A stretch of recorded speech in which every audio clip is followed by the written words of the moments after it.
name is James Thompson. I'm just jumping on real quick and kind of setting the stage for the webinar that we had yesterday.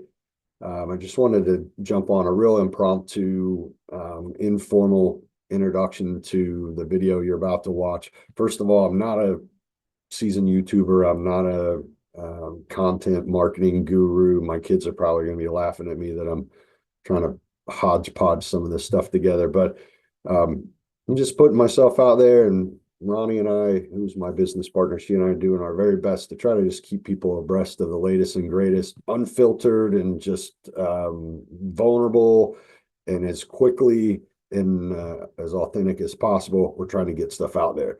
With that said, a little background as to what has happened in the last 28 hours or so. So yesterday we had a webinar. So today is December 12th. It's about 3:30 p.m. here on the East Coast in the U.S. We had a webinar. We had about 500 people registered. So great turnout. What we didn't know is that our Fathom plugin to Zoom would not record the video if we had over a certain number of people on the call. So news to us. Luckily, about 15 minutes in, Ronnie was wise enough to hit record on her Zoom recorder. She was co-host, as you'll see in the presentation. So luckily, the almost 90-minute webinar, we saved most of it. But I wanted to just jump on real quick and make a quick introduction, a quick thank you, and then also plug in some of the information at the beginning that was missed. And I'll take the blame with that, but let's chalk it up to lessons learned, and the next round will be much better. So with that said, I'm going to just jump into the presentation here and patch up some of the things that we missed yesterday because the recording didn't start as planned. So first of all, concentricglobal.co is where you can find our website. There's a ton of resources here. If you go in under any of these respective standards, you can see information related to the standard, typically a little overview, some blogs that are related to that particular standard. If you went into 13485, you could see some blogs related to 13485, and same thing with 14001, etc. Under the blogs, you can see some more information about training. We do various delivery systems for training, either traditional in-class, cohort-based, remote, so via Zoom or whatever. And then we also have completely self-paced. So you can see some stuff there, some consulting services we have, some tools that we have. And really between, I guess, the top and the key stuff down here, you have kind of some of the commercial stuff there. And then the key links here, these are updated on a regular basis. Key articles, key links, how to get the standard, how to buy the standard, white papers on the standard. There's a lot of stuff here, mandatory number of days to be audited based on your size of your company. Lots of really good stuff there that goes back to, almost a decade or more. But this is a really good way for you to get some freebie resources related to this standard. And each of the standards, the sections, each of the pages are laid out that way. There's another piece that I want to highlight, and that is our consulting engagement. So we have something that I'm really proud of, and it's really an aggregate of a lot of us at Concentric over the last, 22 years now, plus the decade before that when I was an employee working in automotive and aerospace and, making CDs and DVDs and all that stuff. We've all come together and created this 12 tool methodology. So if you haven't heard anything about this yet, I'd strongly recommend Google 12 tools methodology, or just come to the consulting page or come to our site and you can search for 12 tools. But it's a pretty cool framework that's used using the plan, do, check, act cycle. And really, by virtue of using this framework, you're able to satisfy a ton of requirements within these various ISO standards while also creating simple tools that your process owners within your sites can manage themselves. The process teams can manage them themselves. They're very visual, they're very simple, and everybody has, for the most part, at least most of the customers we work with, they have Word, PowerPoint, Excel. So the 12 tools really allows you to put the tools in the hands of the process teams that use them, and they can drive these scorecards. They can drive the turtle diagram on their own. They can drive, the process scorecards and action register list and some of the other things that are in there in the 12 tools. Basically, you can teach them how to use these tools themselves. The other thing that you'll see is these are the series that we support, anywhere from different document bundles, tools, and templates to quality fundamentals and lean training. These are the series, the sector specifics that we do training and consulting on. And anytime you want to hit the button, request a quote, bingo, that's pretty sweet. We also have pricing and some other things on here.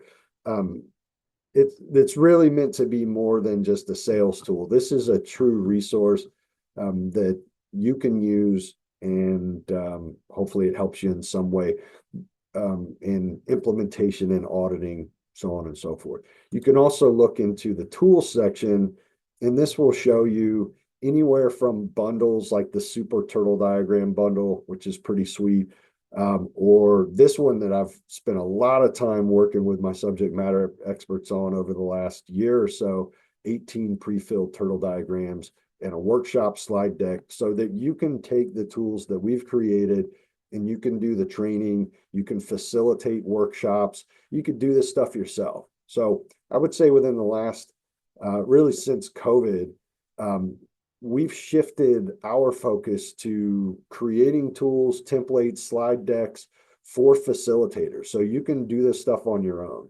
Okay, so check out those resources. Like most of these free webinars, I'm not going to pretend that this isn't an opportunity for us to showcase our talent and to try to drum up more business, because that's ultimately what we're doing. We're trying to help you, but we're also trying to keep the lights on, pay the bills, and work with companies to make them happy and to make a difference and a value with the services that we provide in the digital products, so that they'll come back for more. You'll come back and ask for us to teach another class or something like that. So the first 10 minutes of the webinar is very similar to most webinars. It's bringing you through, here's why you should believe us, and a little bit of a commercial as to who we are and what we do. So that's the big piece that was missing. I've kind of inserted in here. This is Ronnie. This is me about 10 years ago. And yes, she makes fun of me. It's like, you don't look anything like that. And yes, I do need to get a new headshot. But a couple of things worth pointing out here. One is that Ronnie and I are both Citadel MBA graduates. We, Concentric, are also a member of AIAG. We've had various Exemplar Global certifications for over 20 years now. In fact, me personally, for my certifications, I've had Exemplar Global certifications, which were RABQSA, dating back to 1995. So I'm coming up on 30 years myself. I have a master auditor designation, a lead auditor designation, and a master management consultant designation from Exemplar Global.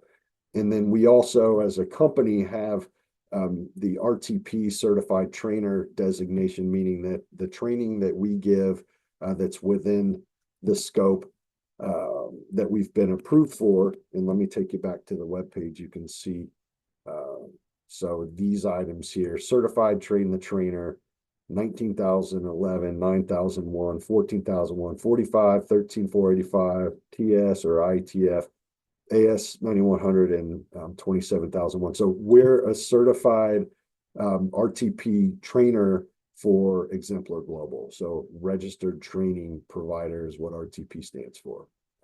So anyway, a little bit about that piece. The other piece is I also, and I didn't mention this yesterday in the original webinar, I'm an adjunct professor at the College of Charleston. So I teach for the information systems program in the school business and supply chain management. I also teach the MBA program and the soon to be executive MBA program as of January 2025 for the Master's in Business Administration program for the school business. So a little bit of kind of where I come from and why that business piece is so important is because one of the things that Ronnie and I and our subject matter experts really try to tie together is making the efforts that you spend within these standards and the compliance, nitty gritty that you have to manage, really tying that into the business, making the business better, making the business stronger, having an effect, a positive effect on the KPIs of the business, really using the QMS, the EMS, the OH&S, all of these requirements from various ISO standards to help strengthen and really almost like rebar in a concrete structure. Like these become the structure and help to make the business stronger. So that's something I think that differentiates our service offerings from others is that we spend a lot of time trying to connect the dots between these management system requirements and the business. We want to develop processes and programs to teach the leaders of the business how to pick up the baton and run with it themselves, how to run these processes themselves and make the most out of it. So that's what makes us a little bit different. Yeah, if you want to connect with us by LinkedIn, you can see Ronnie Bartles here and me, Jim Thompson, 2001. That's how you can get a hold of us. So the next slide, which we've covered by looking at the website, is just a little bit more on customized learning. So we spend more time every year in actually building learning management systems for our clients rather than just taking one-offs or one or two students or even a full cohort of student through a class. We will actually build that learning management system for you and certify your trainer so you can do the training on your own. It's much easier to scale. It's a little bit more of an investment on the front end versus sending somebody out for a $2,000 training. You're spending a little bit more on the front end, but once you are able to kind of release the hounds internally, you're able to then scale that and train hundreds or thousands of people if you're a big mega corporation, which in the end really is a much wiser way to spend your training dollars.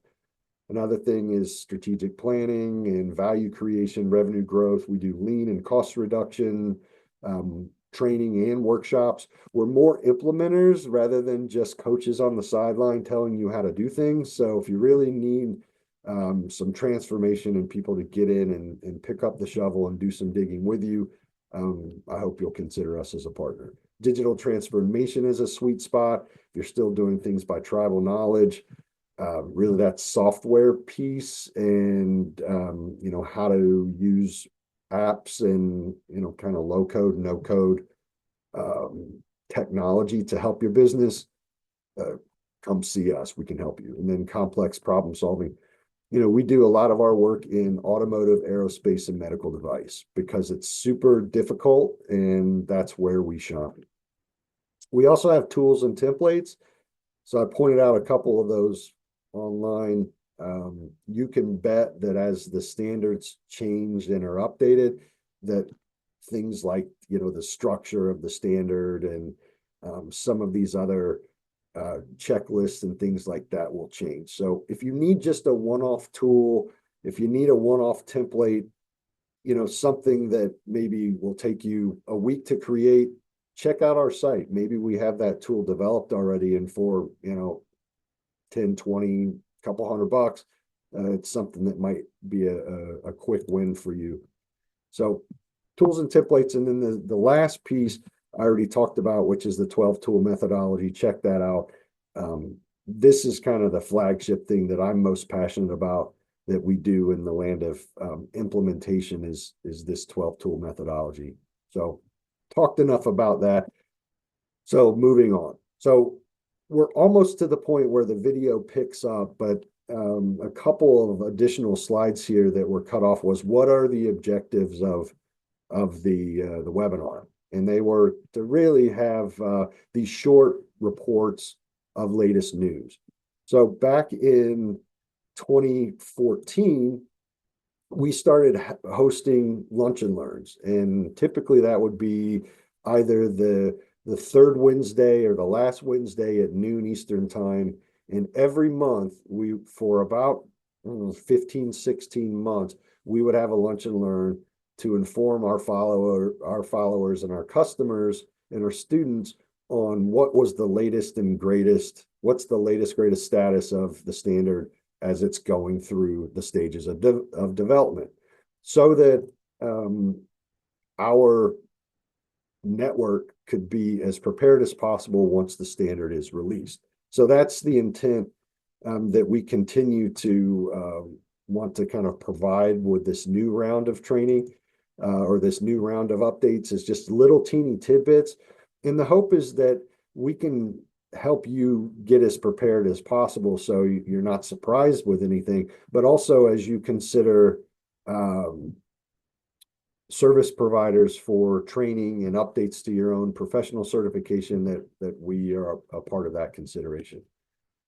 The other thing in terms of the objectives would be, let me come back here to my clicker, regular updates. So small updates of the latest news, but fairly regular. And what we want to be able to do in this initial kickoff here of this, new updates to the 9001 standard is to make these regular, make this cadence familiar to you. So when you come to the second lunch and learn, it'll feel familiar to you.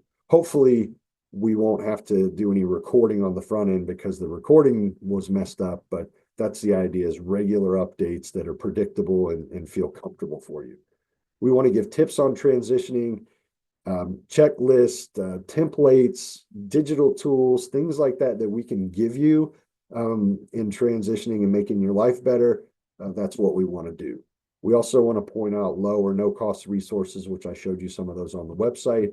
And you'll also be receiving some links to articles and to digital downloads as a part of this webinar. If you were registered, you'll be able to receive those by email, hopefully within the next, by the end of the day tomorrow, which would be the 13th of December, 2024. The other thing ultimately is to help you be successful. If you're successful, then we're more likely to be successful as well. One of the things we're going to look at early on in kind of how this knowledge-based webinar is coming to you is we're going to talk about what we don't know. Now, one of the attendees yesterday had asked the question early on, it was in the first 5 or 10 minutes, are you members of TC 176?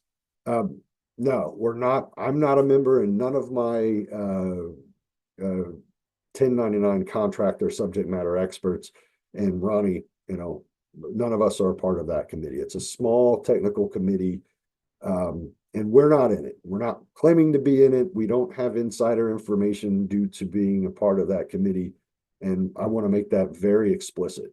So the way that the outline will play out with with each of these webinars, month after month, is we'll start out with what we don't know. We want to be very clear about that. And then we'll get into, well, what is it that we do know? And for the what we do know slides, it's important for you to notice that we're also providing links so that you can go and explore these things that we say that we do know on your own. You could substantiate those. You could follow the link and go dig deeper into the facts that we're bringing to you. Now, the other thing is we have this gray area that's somewhere between what we don't know and what we do know. It's what we suspect. These are things that we've heard about. We've heard multiple sources talking about this, so there could be some merit to it. But ultimately, in these standards, as they're going through the early stages, all the way up really until the FDIS and the approval stage, you really don't know anything 100%. In terms of what is going to make it to the approved standard. But there are some things that you can look at in terms of, since 1987 till today, what has been kind of the cadence? How have the updates, what are the sources that the updates come from, so on and so forth, and just word on the street. So that's kind of what that section, what that bullet point's about. The other thing is what's on our wish list. We encourage you, and this is something that we will continue to pull together and aggregate, is for you to share what your wish list is with us.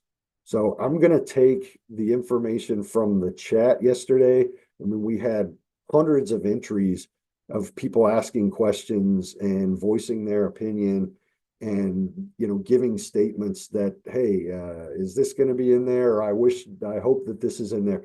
We're going to present that because there are some contacts that we have that are in that sphere that represent the TC 176 subcommittee 2, and so we will share that wish list with them. If anything happens with it, who knows? But at least it'll be another input. Then the other piece is Q&A, giving you opportunities for a live listener to chime in with some question and answers, and some things we might know the answer to and some we don't know. So we can find that out for the next webinar. And then next steps. So that's really where we came to in terms of the slideshow, and you'll see that when we connect to yesterday's live recording. This is really kind of where we pick off as the what don't we know stage.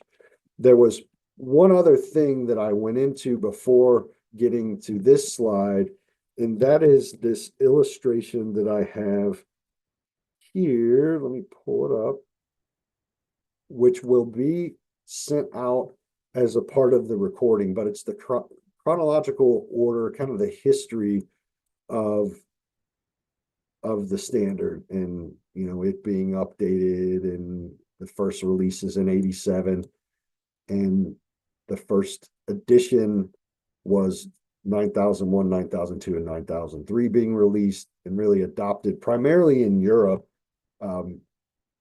at this point, and based on British standards BS 5750. Then in 94, you had the second edition, and that is released and really picked up more globally than just the EU. And it was switched to a 20 clause structure and 20 required documented procedures. You had still 9001, 9002, and 9003, and they were all quote unquote certifiable. 9001 was the standard if all 20 clauses pertain to you. 9002 was a similar version, but you were not design responsible, so you would have a certificate or certification or compliance to 9002.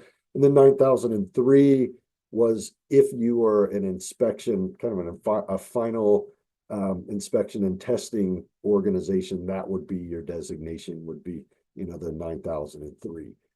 In 2000, there was pretty pretty major revision. It was the third edition. It saw major revisions from the 20 clause structure to the 8 clause structure, and a focus more on process rather than documentation. So the documents went down to 6 documented procedures, and the 9001 and 9002 and 3 were dropped, and 9001 would be the only one that's certifiable. But then you also saw some peripheral documents that came out, 9000 for terms and definitions, 9004, but 9001 was the only one that you'd get certified to in that family. 2008, not a lot of changes there, primarily just terminology changes and reduced focus on documentation requirements.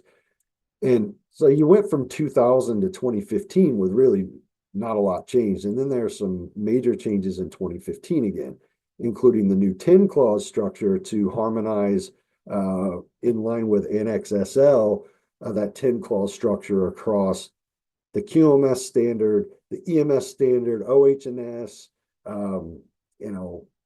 various other standards. Really the only handout, or the only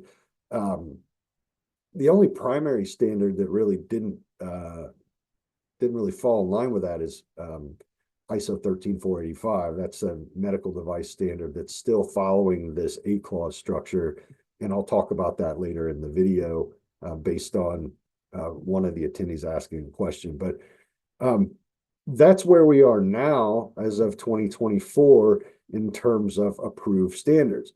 Now you'll see as the live webinar video kicks off, I pick up here and start talking about where the new standard is in terms of the stages. And we saw stage 10, which was the changes to the standard were proposed and approved back in November 16, 2023.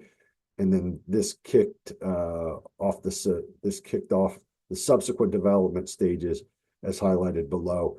And this is about where the video of the live session yesterday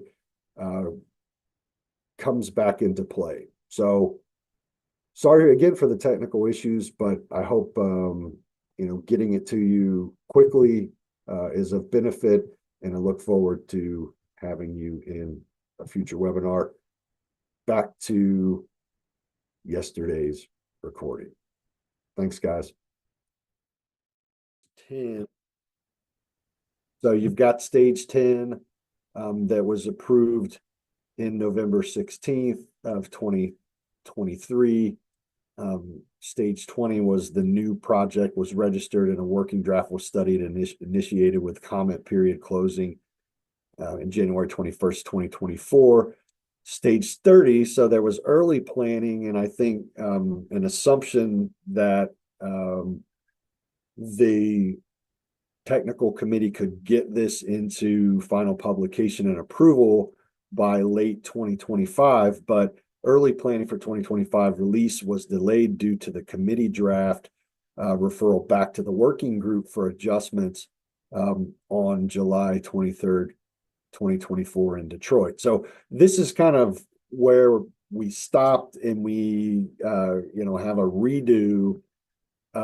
The next stages are going to be stage 40. So inquiry and draft international standard is registered, then a final draft, and then we get to the 6th edition. But what we see here, and this will come up in one of the other slides, is something related to the timeline. So let me just pause there, and then I'll circle back, and I will put that infograph in the update that gets sent out with the link from this webinar.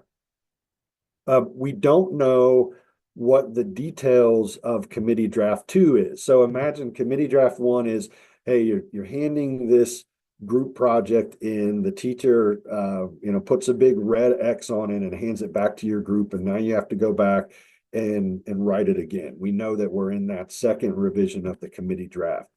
There are rumors, and this is again, I wasn't in the room, but there have been multiple reports and some rumors and some discontent within the technical committee that there's some potential outsourcing of the development of committee draft 2.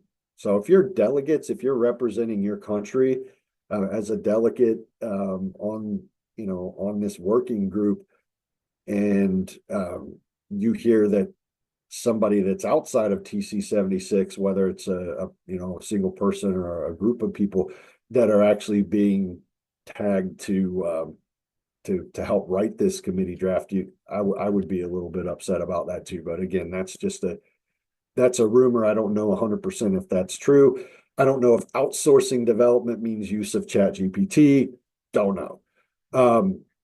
We also don't know what is the impact on the sector specific standard. So for example, automotive IETF 16949, that is an extension of 9001. Will that be held up, or will they go ahead and release another Rev 2 of that standard? Or aerospace, is AS 9100 D going to be switched to E before the new standard comes out? I don't think so. I don't think that would be a smart idea, but you never know. We also don't know the exact date for publication yet. You can't put the cart before the horse here, but that stage 60.60 is really marking the publication date. We don't know what that's going to be due to, well, you never know when it's going to be. It's not published until it's published, but due to the kickback of committee draft 1 into round 2, we know it's not going to be 2025. So that's why you'll see in our publications, typically we put 202X, because it could be 2026, it could be 2027, it could be later. You just don't know. The other thing is we don't know the cost of updating or the updated standard. Cost of cheese and bacon and bread and everything seems to go up. So it wouldn't surprise me if that $130-ish figure that we saw with 2015, if that doesn't go up. It also wouldn't surprise me. So you had some sector specific standards that were tied into 9001, and there was a price for the combined standard. But then when 2015 came out, there was a splitting where you had 2 documents to buy. My opinion is that when in doubt, expect to be charged more for just about everything. You got to buy 9000 and you got to buy 9004 as companions to 9001. So when in doubt, expect that you'll have to pay more, and there'll be more publications that come out to drive revenue to the ISO organization. I'm going to try not to get on a soapbox there, but again, looking at the precedents, sometimes these quality standards focused on customer satisfaction really don't focus on customer satisfaction. And I could, have a whole therapy session on the way I feel about that, but I'm not going to. We just don't know what it's going to be, but my guess is it's going to be $130 or more US dollars, like the last round. The other thing we don't know is other confidential details that are in process. Within technical committee, that subcommittee 2, which is writing this 9001 standard and some others, and ISO leadership. We don't know the political and the administrative chatter that's going on within those groups. So that's some of the stuff we absolutely don't know. So now let's get to what we do know. So we do know about the stages of development and the stage codes. So let's go to the stages of development first of all. So and by the way, these links will be made available as well, but I want to go to the source as we're going through the training here, or going through the webinar here, so you can see for yourself. So this is the stages and resources for standard development. Anytime there's a asterisk here, that's a stage that is obligatory. You have to go through those stages. So we've got preparation stage, which is stage 20, we got 30 and 40. So if you look at going back to that illustration, we're in stage 30 right now for this particular standard. And then you have approval stage 50 and publication is 60. Hence the 60.60 on the slides, a couple slides back. We know the overall stages of development, and we also know, let's go over to what the stage codes are. So if you go to iso.org/stage-codes, this shows you what the stages and the sub-stages are at every level. So this is something that is standardized and is a part of all of these documents as they go through. They're published and then they sit for a while, they're active, and then there's a time period that comes up and they go through, are we going to change it or not? All this stuff. This is something that is uniform across all of these standards and will be relevant here in just a second. But again, I want to give you the tools and the resources to be able to do your own investigation and kind of stay abreast of these changes on your own. So that's what we do know. We also know what stage we're in today. So if you go to committee draft 2 and you see down here, we're in the life cycle of this particular standard. And you can see that we are in, there's preliminary, there's stage 10, there's stage 20. This is a highlighted stage. So we're in stage 30-9.2. The committee draft referred back to the working group. And that was done July 23rd, 2024. Okay. So you can see that there. So that's something that we do know. We also know that there's a list of formal interpretations, both by TC 176 and then for those in the US, which is the majority of the people on the call, the US Technical Assistance Group, which is our delegate group in the US, to TC 176, there's a list of formal interpretations there. So this is something we don't have time to get into in too much depth. But if you click that link, what you're going to get is this document here. I actually already downloaded it, so I should have just pulled it up. But we know that this subcommittee 2 has released and published a list of approved interpretations. So what we can infer is that some of these questionable, these questions that are in the second column here, the answers and a little bit more detail are likely to be considered for the new standard. So these are some things where we go, all right, we know for sure that the technical committee has put these questions on the radar. For example, like this one. Are all requirements in 843 listed in the bullets, A through F, required to be communicated to all suppliers for all purchases? And the answer is no. So there might be some additional cleanup of the language for that clause number or whatever that, hopefully the clause structure be the same. It should be, but there should probably be some cleaned up language or at least something in the annex to more clearly define that requirement, so there's not a deviation so much in interpretation. So that's one of those sources that's out there that we know exist. And then going back to US tag, and if you're not in the US, you have your own association or your own national equivalent to this. But we know that here in the States, our technical advisory group has put together guidance on interpretations within the US. So you could go and you could download that. You could look at these interpretations that pertain to you locally, and those items are here. Okay, so just sorry, that was that was the interpretation process. This is actually the actual interpretation here. So very similar to what you saw coming in from TC 176. This gives you, what is the date? What is the clause? What's the date received?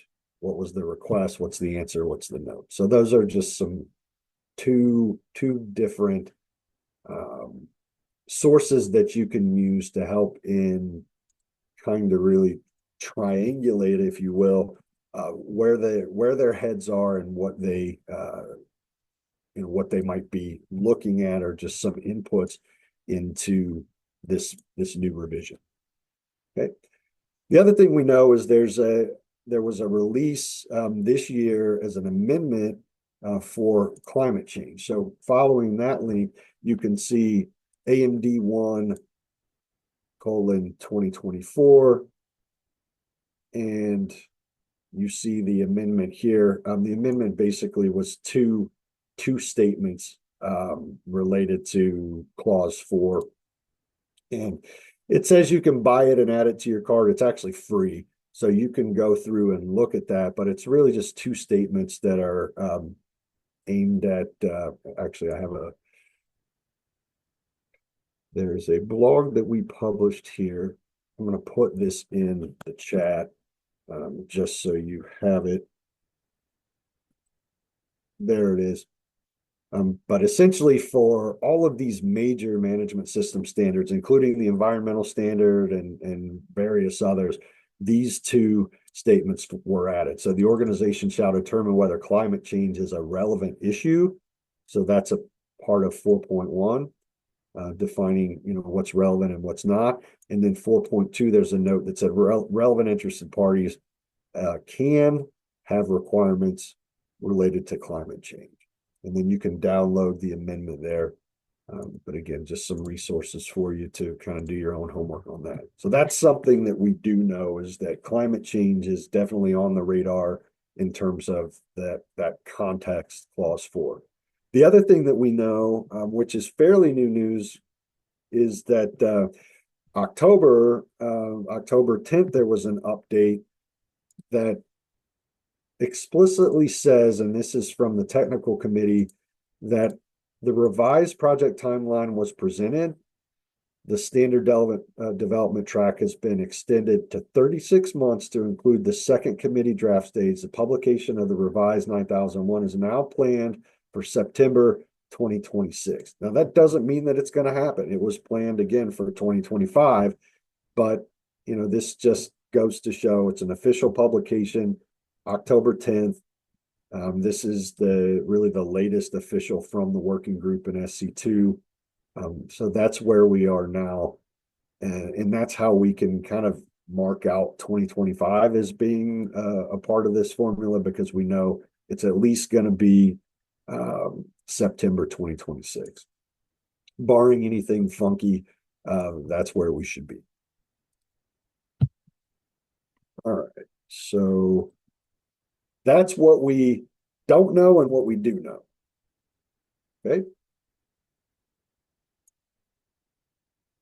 So what we suspect. So there's some stuff that we can read between the lines. And, if you have anything that you suspect, anything that you've heard, anything, and, obviously we got to, look at it as objective or not subjective at this point. But, if you have anything that you want to share with us, do it.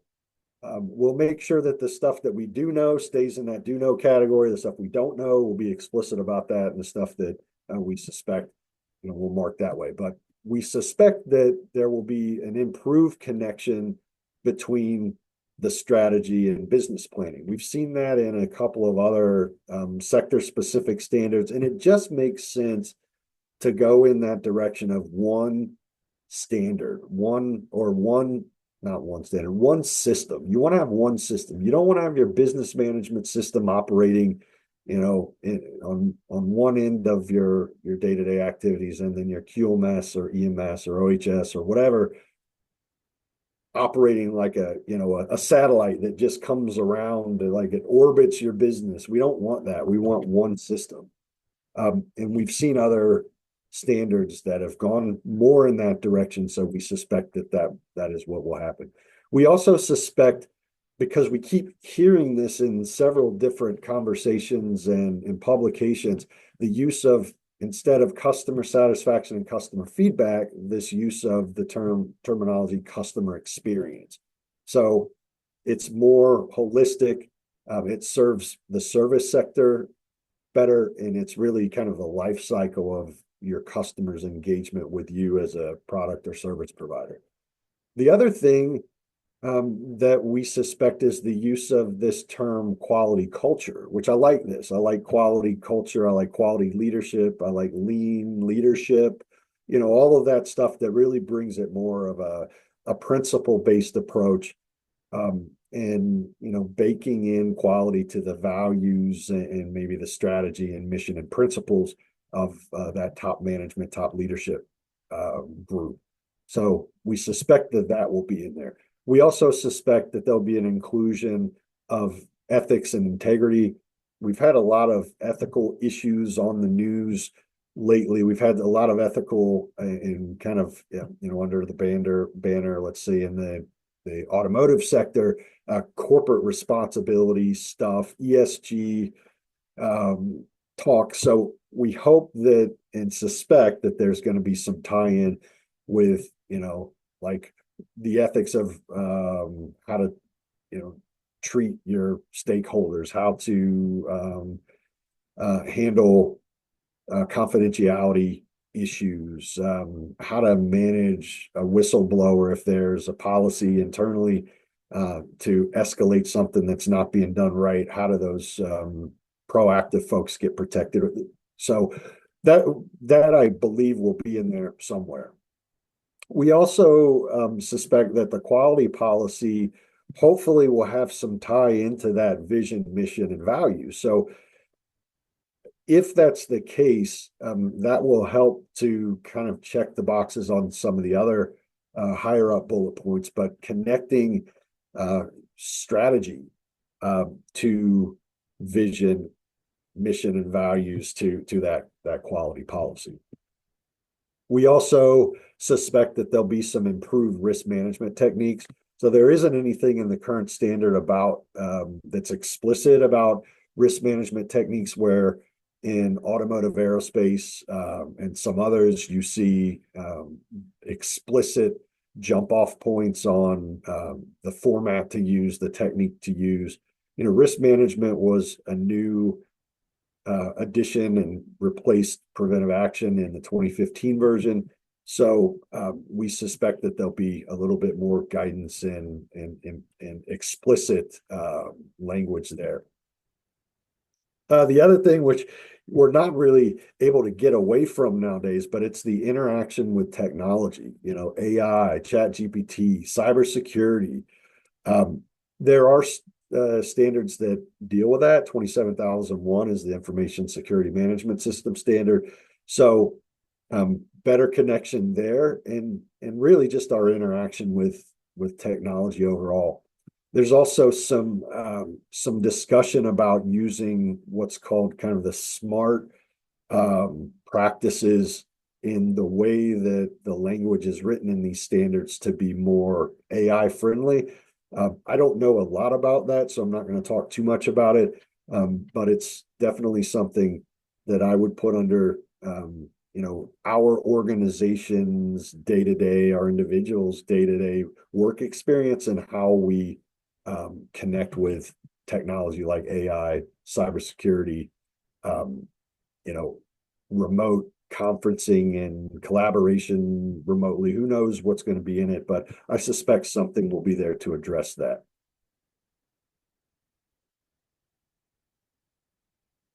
So the next portion is our wish list, and this is where you can kind of give your thoughts. Before we jump into that, Ronnie, we have these polls. Let me go to those polls. Do you want to? I was say I went to go look for them and they're not there. So okay. In here. So we can just have everybody drop it in the chat if we need to. Yeah. Okay. Um, so let's just do that. That's probably, easier to deal with anyway. As we go through this wish list part, um, what do you have on your wish list? What do you wish that was that the technical committee uh, could consider, or some questions that you have? So I'll get the ball rolling, and then you can add to this just by adding your comments in the chat. But here we go. This is our little, Santa's list here. So the top one is process ownership. So like we see in ITF 16949, when the management review, or sorry, the management representative role went away, the automotive standard kind of doubled up on that and said, okay, now you're saying that no one's responsible in an attempt to make sure that no one person is responsible for the QMS. They added another layer, which is something that we've used for 20 plus years now, and that's this term process owner. So I wish that there was a process ownership role that was explicit in the standard, that basically was aimed at making sure that the processes in your management system are assigned to a single individual. You don't want to have, two different babysitters because they'll both think the other is watching the baby. You want to have a single person that's a process owner. If there's a delegate or a second or deputy or something, that's fine. But having that explicit role called a process owner is something that's very high on the wish list. In fact, it's number one. And process design, something, it doesn't have to say, you have to use a turtle diagram, but something that says, here's the process, a one pager on what the process is. I think it would be great to make that, if you have 20 different processes in your business, you have to document and have up to date all of those, whether it's a turtle diagram or SIPOC or TUPOC or one page plan or whatever. Again, that's not there, but that's on our wish list. The other thing is an improved connection to strategy and business planning. We think that that's going to be there, but I would love this QMS thing to go away and be a BMS, a business management system, some way to make it more connected to P&L responsibility, the financial statements of the business, the real heart of what your leadership team focuses on. We hope that there's more of a connection there. Quality objectives being in the business plan. That would be awesome. The other thing is clearer language on documented information. This is one I don't like at all about the 2015 standard, is why do you clump everything under documented information? I mean, that's just ridiculous, and there's no need for it. People know what record means. A record is a record. It's evidence that's retained to show that you did something. Why do you put everything under documented information? No clue. I don't like this one. I don't have any customers that are happy because documented information is a one catch-all for everything. Let's get back to records. Records are records. Procedures are procedures. Or at least some sort of clarification and an appendices or something on this that's a little bit better than what we see now. The other piece, and this is just, again, based on kind of macro trends, is sustainability and life cycle responsibility. So if you're in the food world, or you're in the textile or fashion world, especially with fast fashion, and then you look at batteries, and there's a convergence of stuff that's bad for the environment, and stuff that's made in excess that just goes into the landfill. So what I would like to see is some better language on the sustainability actions that we have, even though that stuff is, more so in the environmental side of things, but life cycle responsibility. Like, what happens when a battery is reached the end of life? Can it be used for some other purpose? Where's the responsibility? Recycling of plastics, garments that are, piled up so high that, they're taking over cities. How are we going to deal with the end of the life cycle in particular? We're really good at talking about quality in the front end, but it's like as soon as the consumer buys it, not my problem. And that is not working for us globally. The other thing is agility and responsiveness and adaptability. So this really kind of ties into what we all went through with the COVID outbreak and the ability to be agile and nimble and responsive. And really that ties into this next one, which is communication and operational controls in what has been dubbed a VUCA world, or when things are chaotic. Ronnie, VUCA, help us out. VUCA is an acronym that stands for volatility, uncertainty, complexity, and ambiguity. Yeah. So I look at that as when you're dealing with either crazy makers or a situation that's just insane and it throws everybody for a loop. How do you manage that? How do you, especially in the midst of still trying to deliver good quality and meet customer demand? How do you deal with that? And that might be something that comes up in forced business continuity planning or a forced contingency planning being documented and tested. Who knows? But we're in a different world than we were 5 years ago. So that's stuff that I think that needs to be considered and is an entry in our wish list. Our wish list, Santa would not be happy with this, but goes beyond one page. We're actually a 2-pager wish list. But this wish list item is a better connection from the KPIs. And I would look at that as really key performance indicators for, the overarching organization. I look at that as a level 1 indicator. So like incident rates for customer complaints, or parts per million defect, or what is your turn time for aging inventory, whatever, really high level stuff. And then the PPIs is the process performance indicator. So that's down once you're into the specific processes. And then the IWP is the individual work plan. So how do we take strategy to process to individual? I wish there was a better connection there, because ultimately the KPIs are either hit or they're not hit due to primarily the individual and how responsive they are, how focused they are. So how do you connect it all the way down to the individual?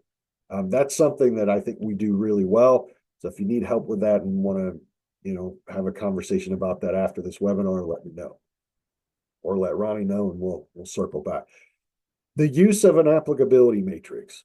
So we have a lot of traction and get a lot of inquiries, a lot of hits on the applicability matrix product that we have. The blogs, this seems to be one of those things where it's really important, especially to divvy out the standard requirements to their appropriate process. So if you have an applicability matrix, really just helps if you've heard of a RACI diagram, who's responsible, who you communicate to, all that stuff. But ultimately, who is the owner of that lane, and what does he or she need to be very familiar with within the clauses of the standard, because they're going to be the ones answering the questions during the audit. They're the ones that need to be really the primary steward of those requirements. And the same thing really should apply to customer requirements, customer specific requirements. There's a bunch of different ways you can use an applicability matrix, but at the core of the spirit of this document, it's how do you divvy out the responsibility to the natural owners? Purchasing requirements need to be highlighted in the matrices for the purchasing process or the purchasing director or manager or whatever. So he or she knows that that's the overlap between their duties and the standard. The other thing is an explicit requirement for succession planning and competency. So a lot of clients we work with, you can see that they don't have much depth to their bench with some of their key roles. And if you have a very large group of baby boomers that are approaching that retirement age, and then they all within a couple of years decide, hey, we're going to take retirement, see you later. What's your plan for that? How deep is your bench? What are you going to do to transition that knowledge? Really, it's a knowledge management system in place to make sure that organizational knowledge is retained and passed on to someone else very deliberately, not just by mistake. Some sector-specific standards have done a good job at supplementing with adding a requirement like this. The other thing is better root cause analysis and problem solving. So I've never really understood in all of these standards why there's a focus on the finder, which is your internal auditor. Why is there an explicit requirement time and time again for finding your opportunities, finding your failures, finding your risk, finding nonconformities, but there's zero or next to zero attention put to the fixer side of things, the problem solver. You could find a million audit findings, but if they don't get addressed, your auditing process is worthless. You may not, you just stop auditing. So there's really not a lot of meat in the land of problem solving, either in the requirements or in an appendices or what have you. So I would hope that there would be a little bit more meat on the bone for that particular item there. The other thing is adding back the language that was useful for manufacturers. So I get it that 9001 was rewritten and that the technical committee was really primarily focused on let's sell this standard to the market that we're not touching yet, which is the service sector. But what you did to the manufacturers, your loyal customer base, which is manufacturing companies, people that are in charge of product quality, is you left them with a very vague document where it was, you took calibration out totally and just added, fitness for purpose in another couple of words. At least add something in the appendices for manufacturers so you don't lose the integrity of what the standard is all about and how requirements are being interpreted from one auditor to the next because the standard's so vague. So again, this is me being kind of cheeky and having an attitude, but the 2015 version is a disservice to manufacturing, in my opinion, and in most people that I talk to. The other thing is a rewrite in clause 4. So clause 4 context of the organization is backwards. The first thing you need to do, in my opinion, is let's collect what all the processes are and then come up with the scope and then look at, who is, what are the relevant issues with the interested parties, who are the interested party. It's backwards. So I would hope that clause 4 gets rewritten so it is a little bit better chronologically. Okay. So that is the sum of our wish list. Now, with our normal, again, this is the first of a series of these lunch and learns and updates about the standard, but typically we would be at about 45 minutes after the hour now, and it would give 15 minutes or so for Q&A. So I'm glad we gave a little bit more time, but this is the section where we talk about some of your questions. We won't, I don't know if we'll be able to get to all of them, but we've left a little bit of extra time today. And then after the Q&A, we'll talk about what are the next steps after this this webinar. Where do we go from here? So with that said, on the Q&A side, Ronnie, do you want to throw some questions out there? From us. So actually I'll start with the first question that I had was, so when looking at the standard and rewriting of the technical committee, how do they evaluate feedback from the standard before to incorporate things that are like on our wish list? Yeah, so in short, they have a survey and they open the survey, and there's a window for that survey, and they just reach out to companies, leaders, practitioners within their country, and then they pull that information together. It gets put in basically a kind of voice of the customer presentation, and then they can take that um, you know to the technical committee as a whole.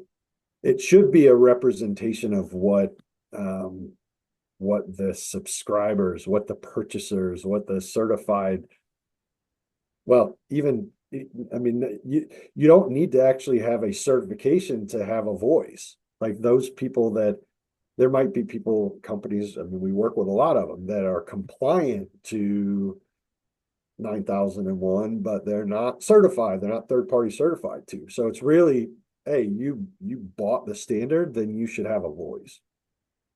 Yeah. Okay.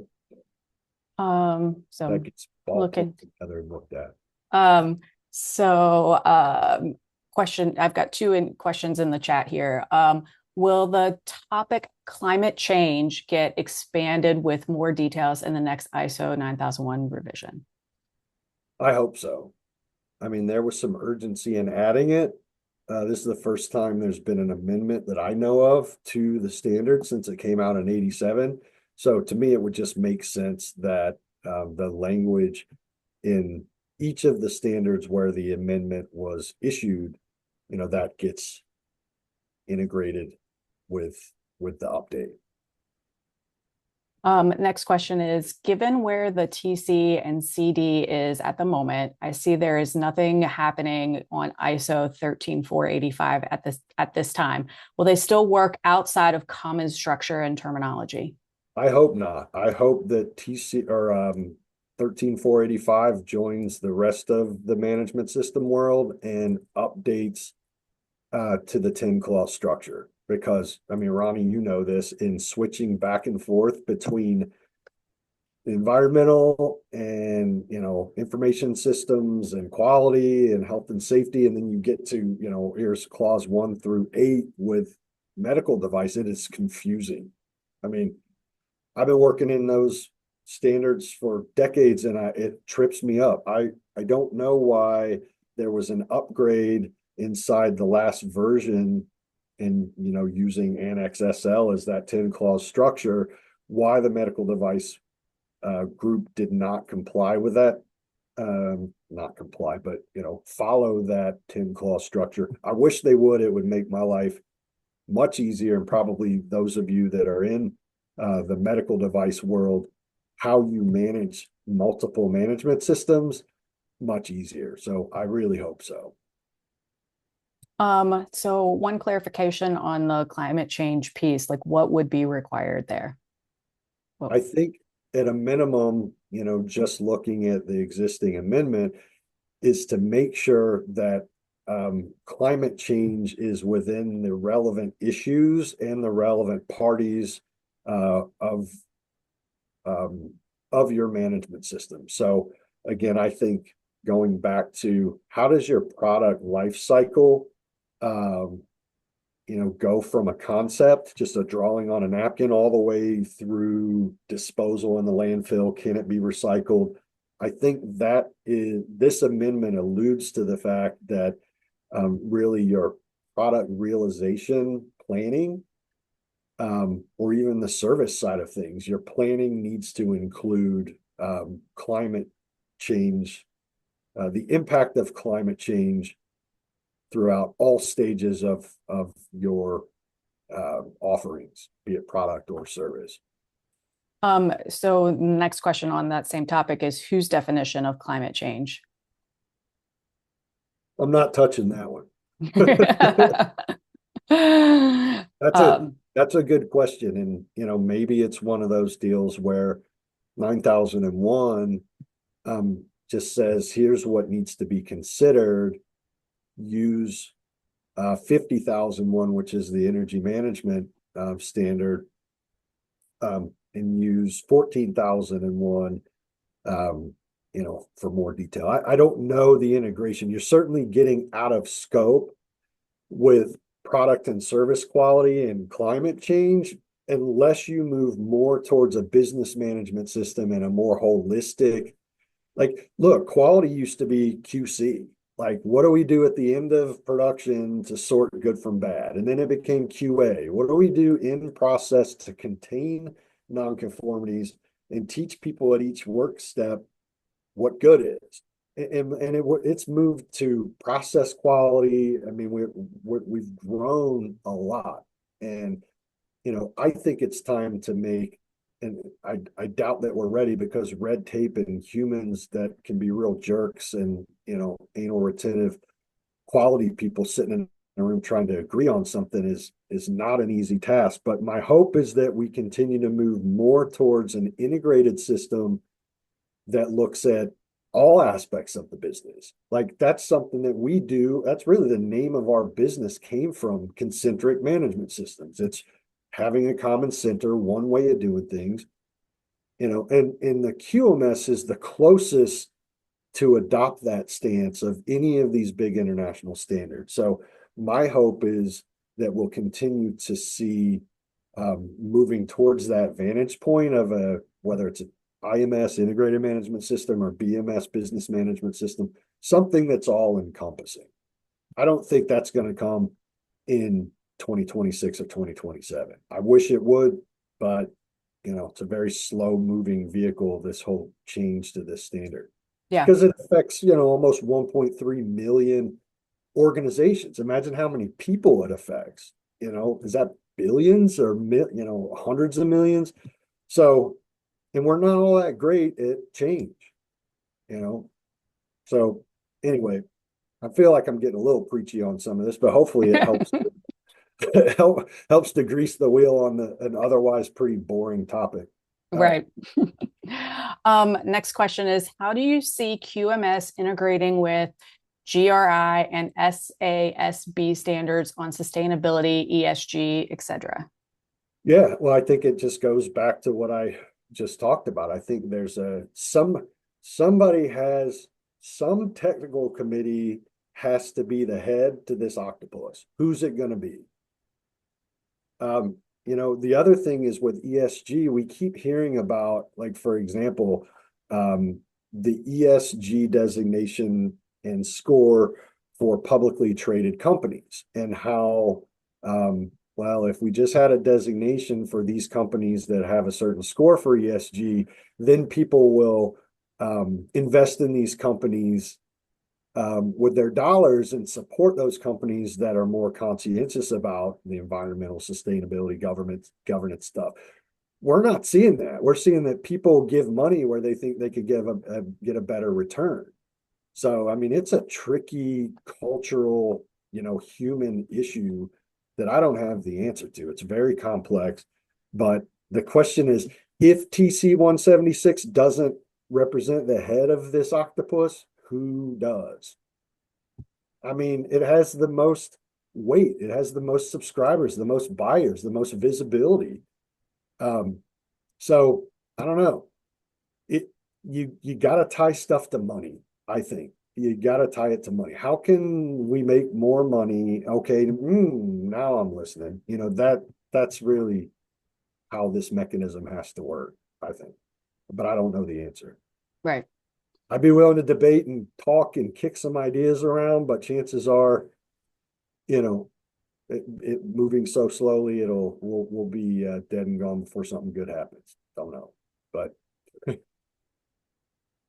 And I don't really see any more questions. If anybody's got any more questions, drop them in the chat.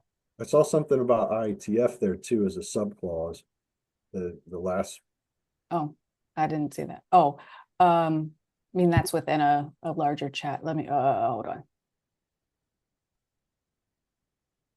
And thank you guys for kind of commenting on the larger chat and then sending some things directly to Ronnie. Every time we do this, we kind of take a chance and, um, just go out there and try to present and put an event together the best way we can. So your participation is awesome. And I look forward to seeing the transcript and the questions and the banter back and forth. Um, I, we all, I'm not speaking for everybody, but most of us somehow along the way in our career found ourselves kind of interested in this topic. It's otherwise pretty boring and it's definitely not a rock star thing, but if we do it right, it's interesting and it helps companies. So I appreciate the community that we build every time we have these webinar series. So thanks for that. What was that IETF one? It was a comment within a bigger one. Okay. It was, yeah, not necessarily actually a question. Okay, cool. Okay, so I've got a long one here. Okay. Originally 9001, 9002 were for organizations to impose on their suppliers, which is why it was a subset of the not certifiable ISO 9004. There were things an organization was not particularly cared about from their suppliers.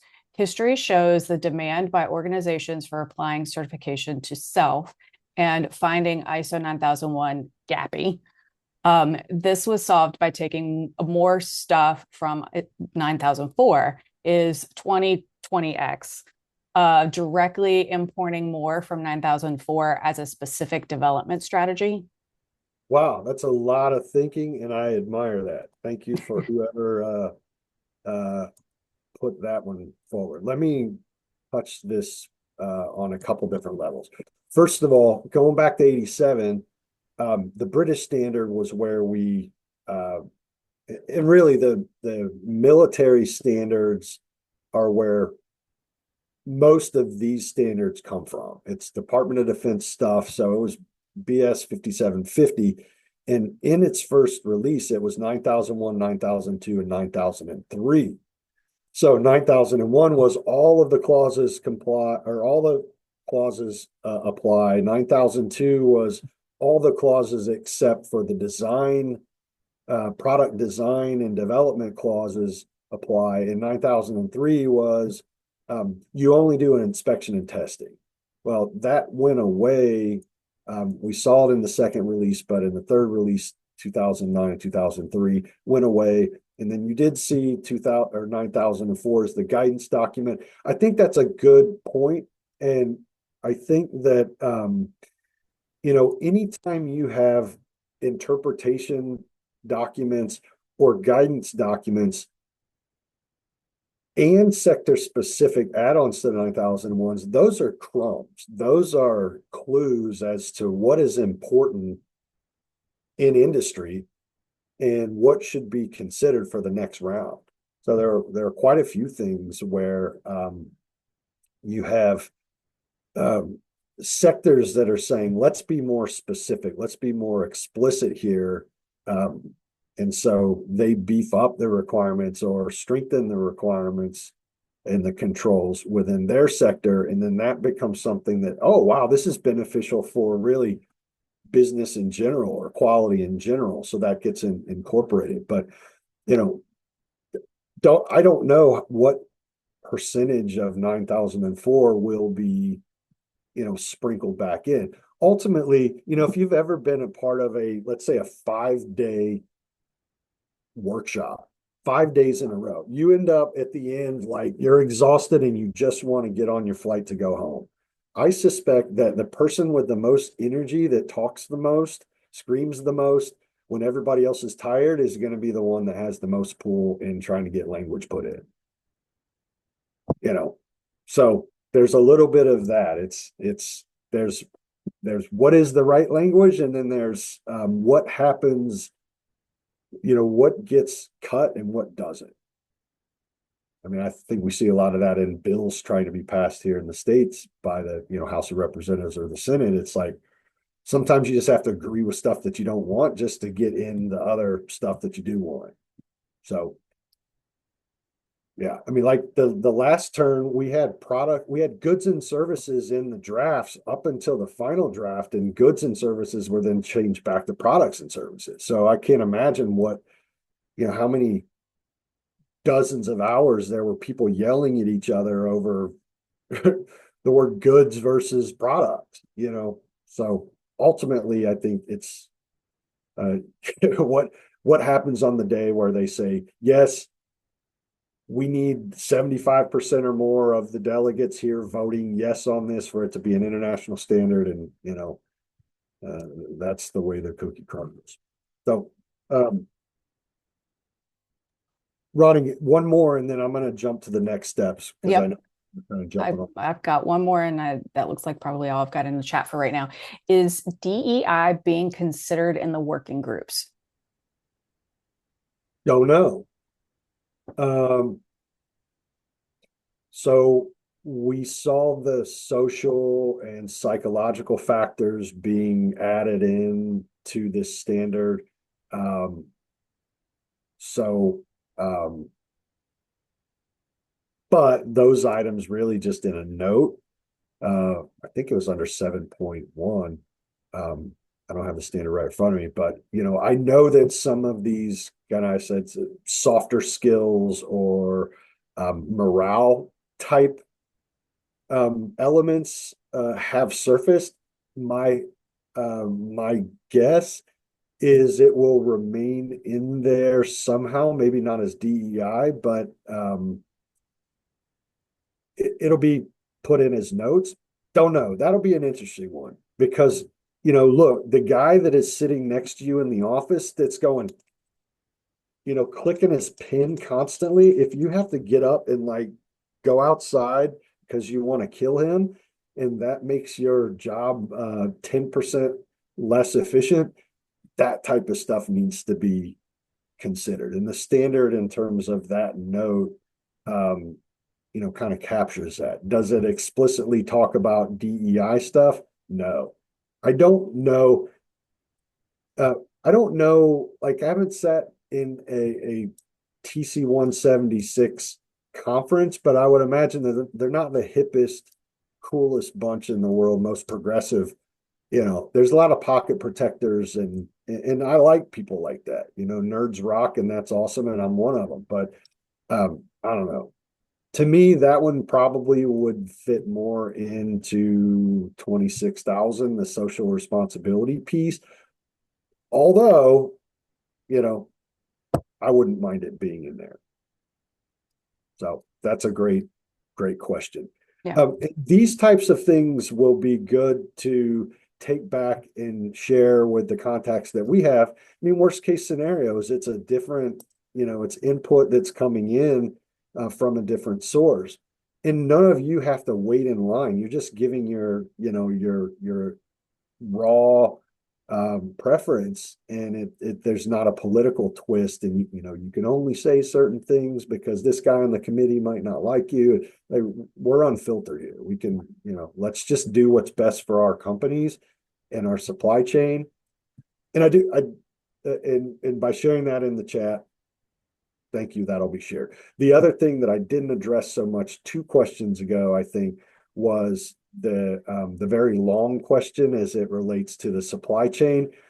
I agree with you. This standard has long been seen as do as I say, not as I do, and a supply chain type standard.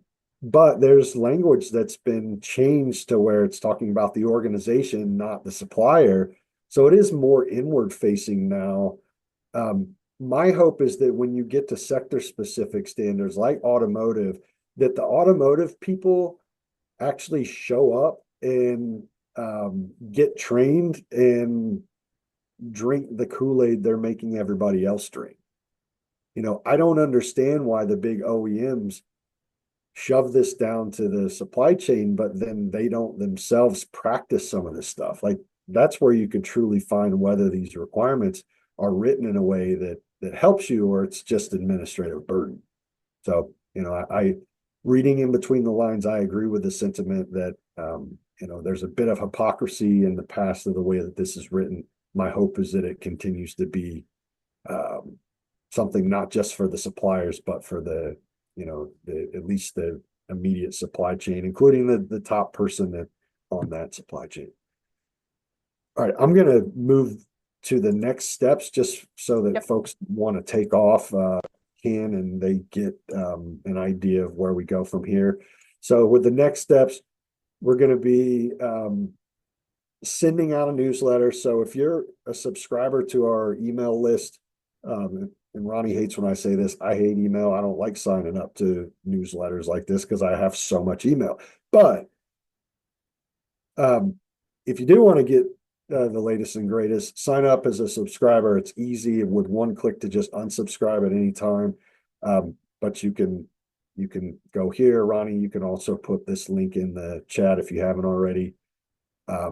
And that way you get notification of when we're going to have our next webinar. My guess is we're not going to get too much information that is new news